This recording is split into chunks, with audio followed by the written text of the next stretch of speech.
All right, everyone. We start off today with something humorous. Ed Krasenstein on Twitter the other day was, remarking on politics as he does every day. Goofball that he is. It's hilarious. His brother's a little bit more communicative than him. I'm just going to say that Brian Krasenstein, at the very least, is likely to reply in a less acerbic manner. I think they're beginning to deviate. Ed Krasenstein's going to become like a total actual socialist, and Brian Krasenstein's going to end up working for Tesla or something like that. Anyway, looking at this link in the description, you can see it for yourself.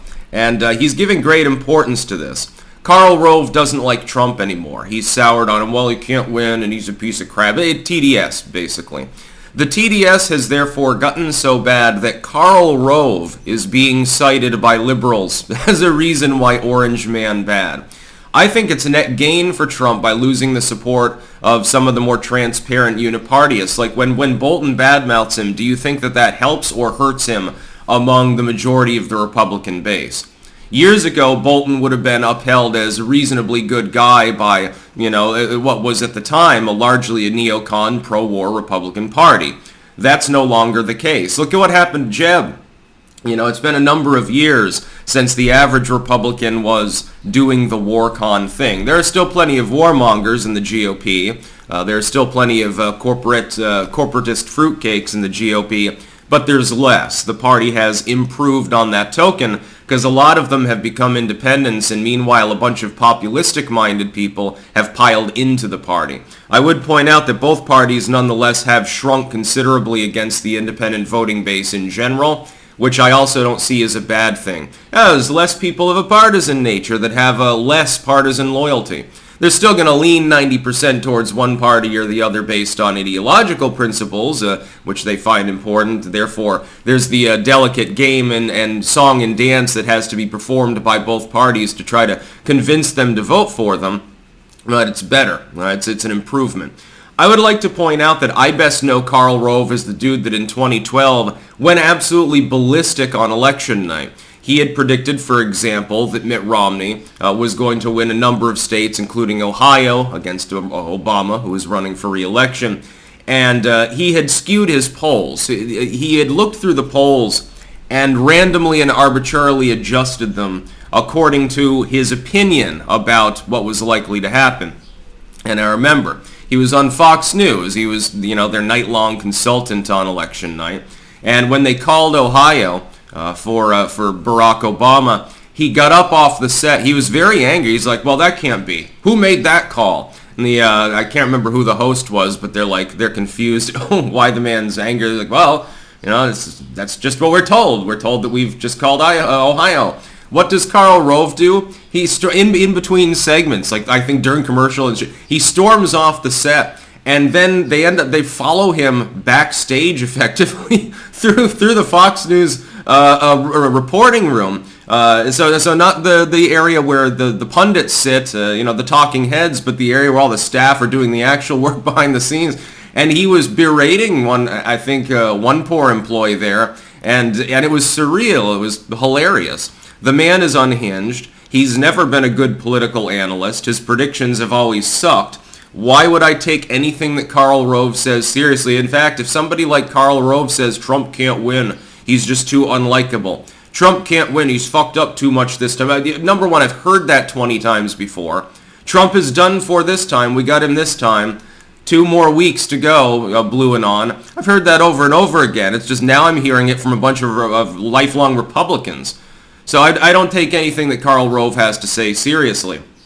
I think he's doing this because he thinks that it will, I think that he's stuck in the 2000s. I think he considers himself to still be relevant. That's the big problem. Krasenstein apparently agrees with him. It's going to get to the point where some of these people, so these are like Bush, Warhawk, neocons. These are, again, yesteryear's conservatives in name at least. These people are going to end up being embraced by more liberals simply because of TDS than they will people that have conservative leanings. So, Karl Rove might as well switch parties now. The Democrats now more closely represent the sort of things that he has in mind, ideologically. I suppose that he doesn't want to cut the cord completely with the GOP because, it helps him get more money, but at some point that's going to run low, Karl Rove. At some point, there aren't going to be enough warhawk Republicans to fund the likes of you. You'll be competing against the remnant sleazebags of the neocon war side of the party for less and less people. You might as well just pile on the Democratic Party clown car. The only clown car that the Republicans are displaying right now, other than McCarthy constantly messing up, is the number of candidates that have decided to grift off of the field. It's inexplicable, by the way. The one thing that a Karl Rove might remark on as well, all these Republicans have jumped in. It's because there's no technical incumbent. Well, there's no literal incumbent. There's a technical incumbent. And try to frame Trump as bad because of that. Well, he doesn't have enough support. Look at all the people in the field that think that he might still lose. Well, I mean, you could probably sell that to some voters. At the very least, that's a little bit of an improvement. Karl Rove's nuts. And I find it hilarious when TDS suffers. These are people that in some cases have literal outright progressive, let alone just standard NPR mug liberal views. But they're quoting Karl Rove. Because Orange Man's so bad, they have Orange Man on the brain so much that they're willing to suck up to George W. and have, well, that was a real American president.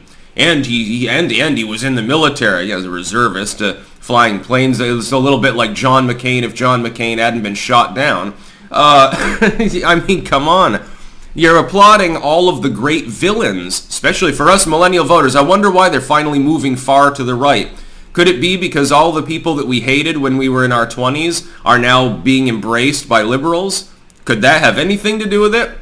No, the people that started the Iraq War. The people that kept the Iraq War going. The people who passed the Patriot Act glowingly and praisingly. The people that wrecked the economy at least the first time around. Now, we've got Bidenomics. It's not much better. Mostly Republicans. Yeah, you've got some Democrats that did crazy shit during that period too. One of the big selling points for the Dems till they sold out, which was around 2010, one of the big selling points was they didn't support continuing the war effort. Now, once they got into power, they never ended it. I note that Donald Trump did. Again, there might be a reason why the Karl Roves of the world don't like him. I wonder why. He didn't start any new wars. Oh my God, America's enemies will be emboldened by the fact that we haven't marched into a third world country in the last several years, bombed a bunch of shit, and then promised to rebuild it anyway for absolutely no purpose whatsoever. This appears to be, according to some of these people, this is a legit political strategy. The Republicans keep bonking themselves on the head by even having a bunch of neocons in there, and they dare to say that the populists are the weak candidates after they deliberately deprived them of funding and support. Makes a lot of sense. Karl Rove is peak Uniparty. And the Krasenstein, Ed Krasenstein showing his true colors, I suppose, in glowingly praising him. Why don't you just put an R after your name, my dude? That would be funny. I'm sure that your fans would appreciate it. That's about all. Peace out.